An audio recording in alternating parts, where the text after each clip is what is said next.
Congress party ఎన్నికల హామీలలో భాగంగా Muthyampet sugar ఫ్యాక్టరీని తిరిగి ప్రారంభిస్తామని హామీ ఇచ్చి ఏడాదిన్నర కాలం పూర్తవుతున్నప్పటికీ ప్రారంభించకపోవడం దురదృష్టకరమని జాతీయ పసుపు బోర్డు చైర్మన్ పల్లె గంగారెడ్డి అన్నారు.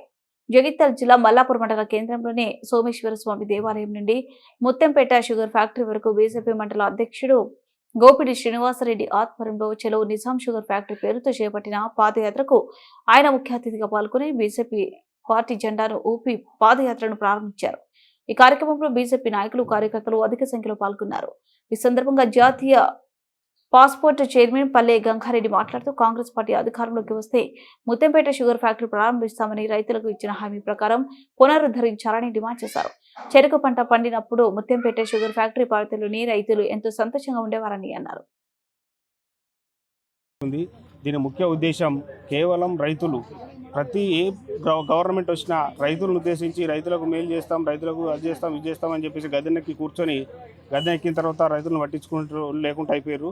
ఇప్పుడున్న పరిస్థితిలో గత 10 సంవత్సరాల నుండి పాలించిన బీఆర్ఎస్ గవర్నమెంట్ ఫ్యాక్టరీ తెరిపిస్తామని చెప్పేసి సర్వనాశనం చేసిపోయింది. ఇప్పుడున్న కాంగ్రెస్ గవర్నమెంట్ మేము అధికారంలోకి వస్తే 6 నెలల తర్వాత మేము ఫ్యాక్టరీ తెరిపిస్తామని చెప్పేసి రైతుల్ని మోసం చేసి గద్దెనెక్కి కూర్చొని ఇప్పుడు దానికి ఒక కమిటీ వేసి కాలయాపన చేస్తుంది తప్పితే దాని గురించి పట్టించుకోవడం లేదు.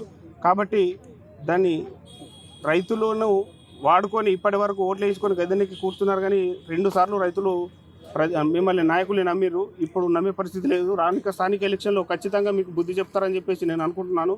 ఎందుకంటే ఇప్పుడు 6 నెలలు అన్నారు. 6 నెలలని డిసెంబర్ 25 వరకు ప్రారంభిస్తామన్నారు. ఇప్పటి వరకు ఒక్క ఇటుక తీయలేదు, పెట్టలేదు.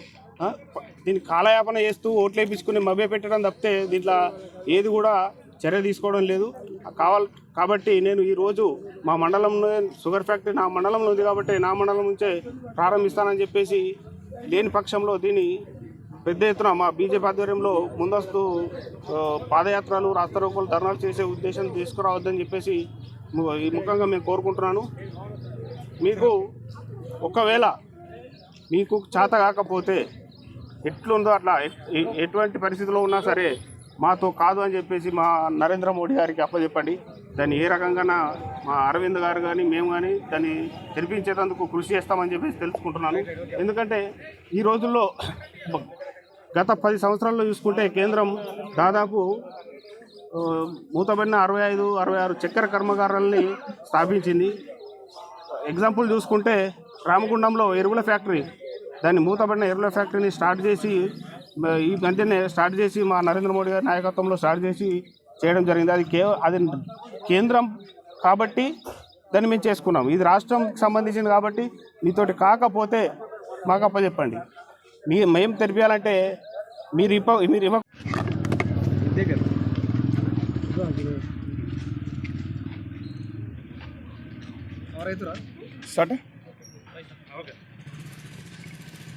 గతంలో ఈ ప్రాంతం అంతా కూడా చెరుకు తోటలతో, చెరుకు రైతులతో పచ్చగా కలకలాడినటువంటి ప్రాంతం. పాలకుల నిర్లక్ష్యం వల్ల, పాలకులు సరైన రీతిలో స్పందించకపోవడం వల్ల, గత 10 సంవత్సరాల ఉన్నటువంటి ప్రభుత్వం కూడా స్పందించకపోవడం వల్ల షుగర్ ఫ్యాక్టరీలను తెరిపించుకోలేకపోవడం జరిగింది. ఈ కనీసం ఇప్పుడు కొత్తగా వచ్చే ప్రభుత్వం అన్న మా ఆశలని, ఆకాంక్షలు నెరవేరుస్తుంది అనే ఆలోచనతో ఈ ప్రాంత ప్రజలు ఆశపడ్డప్పటికి కూడా మన పార్లమెంట్ ఎన్నికల సందర్భంగా ఈ ప్రాంతానికి ముఖ్యమంత్రి గారు రావడం జరిగింది. వచ్చి దేవుళ్ళ మీద ప్రమాణం చేసిండు. అదేవిధంగా మంత్రులతో ఒక కమిటీ చేసి ఇక్కడ కమిటీ సమావేశం పెట్టిండు. ఎట్టి పరిస్థితుల్లో కూడా నేను 1 నెల రోజుల్లో ఫ్యాక్టరీ తెరిపిస్తాడు, ఈ డిసెంబర్లో ఫ్యాక్టరీ మొదలవుతుందని చెప్పిండు. ఇప్పటి వరకు ఫ్యాక్టరీకి సంబంధించి పట్టించుకున్నటువంటి పాపాన పోలేదు. ఈ ప్రాంత రైతులు అనేక సంవత్సరాలు ఉద్యమాలు చేస్తూ ఉన్నారు. గతంలో అరవింద్ ధర్మపురి గారు కూడా ఇక్కడ ముత్యంపేట షుగర్ ఫ్యాక్టరీ మొదలుకొని బోధన్ నిజాం చక్కెర కర్మాగారం వరకు పాదయాత్ర చేయడం జరిగింది. ఈ ప్రభుత్వాలు స్పందించాలా, ఈ ప్రాంతం మళ్ళీ చెరుకు తోటలతో కలకలలాడాలన్నటువంటి ఒక సంకల్పంతో అనేక మంది రైతులు పార్టీలకు అతీతంగా కూడా ఈ ప్రాంత రైతులు పోరాటం చేసిండ్రు. కానీ ప్రభుత్వాలు నిర్లక్ష్యం చేసినాయి. ఆ రోజు చెప్పిండు మా కేంద్ర మంత్రి హంసరాజ్ గంగారాం గారు వచ్చి, మీరు రాష్ట్ర ప్రభుత్వం చొరవ తీసుకోండి, ఆ ఫ్యాక్టరీలని మీ ఆధీనంలోకి తీసుకోండి, మీకు కావాల్సినటువంటి సహాయ సహకారాలు మేము అందిస్తామని చెప్పిండు. కానీ ఆ ప్రభుత్వం స్పందించలేదు. ఆ ప్రభుత్వం పోయింది. ప్రజల ప్రభుత్వాన్ని పక్కన పెట్టిండ్రు. ఈ ప్రభుత్వం వచ్చింది, మేము రైతులకు అన్ని రకాలుగా మేలు చేస్తాం, మిమ్మల్ని ఆదుకుంటాం, మాది రైతు ప్రభుత్వం అని చెప్పిండ్రు. కానీ ఇచ్చినటువంటి ఏ ఒక్క వాగ్దానాన్ని కూడా సంపూర్ణంగా నెరవేర్చలేదు. రైతు రుణమాఫీ మొదలుకొని రైతులకు ప్రతి పంటకు 500 రూపాయలు బోనస్ ఇస్తామని చెప్పిండ్రు. అదేవిధంగా 7,500 రూపాయలు రైతు బంధు ఇస్తామని చెప్పిండ్రు. ప్రతి రైతు కూడా విత్తనాలు సబ్సిడీ మీద ఇస్తామని చెప్పిండ్రు. ఏ ఒక్క వాగ్దానాన్ని కూడా సంపూర్ణ నెరవేర్చలేదు. రైతు రుణమాఫీ చేసినామని చెప్పుకుంటుండ్రు. ఆ రుణమాఫీ కూడా 2 సార్లు రైతు బంధు ఎగ్గొట్టి ఆ డబ్బుని రుణమాఫీకి డైవర్ట్ చేసిండ్రు. కానీ ఇప్పటికైనా నేను ఈ ప్రభుత్వాన్ని ఒకటే డిమాండ్ చేస్తూ ఉన్నా. మీ ముఖ్యమంత్రి స్వయంగా వచ్చి ఇక్కడికి దేవుడి మీద ప్రమాణం చేసి మంత్రుల సాక్షిగా ఈ ప్రాంత ప్రజల సాక్షిగా నేను ఎట్టి పరిస్థితుల్లో కూడా